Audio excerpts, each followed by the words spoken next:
আসসালামু আলাইকুম। আপনারা সবাই কেমন আছেন? আমি তো আলহামদুলিল্লাহ ভালো আছি। আর একটা মিনি ব্লগ নিয়ে চলে এসেছি আপনাদের সামনে।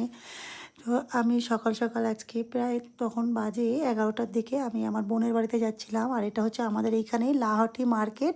আর এখান থেকে আমার বোনের মেয়ের জন্য কেক নিয়ে নিয়েছি। আর তারপরে এই তো আমরা চলে যাচ্ছি আমার বোনের বাড়িতে। আর আমার বোনের বাড়ি হচ্ছে খড়িবাড়ি। তো বোনের বাড়িতে যাচ্ছিলাম।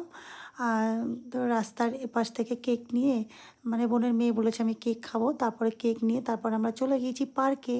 আমার বোন, আমি, আমার বোনের হাসব্যান্ড সবাই মিলে আমরা গিয়েছিলাম পার্কে। তারপর ইকো পার্কে গিয়েছিলাম।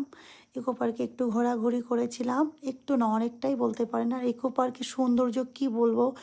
ইকো পার্কে যেদিকেই তাকাবেন সেদিকেই সৌন্দর্য আর খুবই পরিষ্কার আর খুবই সুন্দর। আর এত মানুষ ইকো পার্কে মানে আমরা ফার্স্ট জানুয়ারিতেও গিয়েছিলাম। খুব ভিড় ছিল আর এখনও গিয়েছি খুব ভিড়। আর এত সুন্দর ইকো পার্ক মানে কীভাবে যে দিন পার হয়ে যাবে আপনারা নিজেরাই জানবেন না।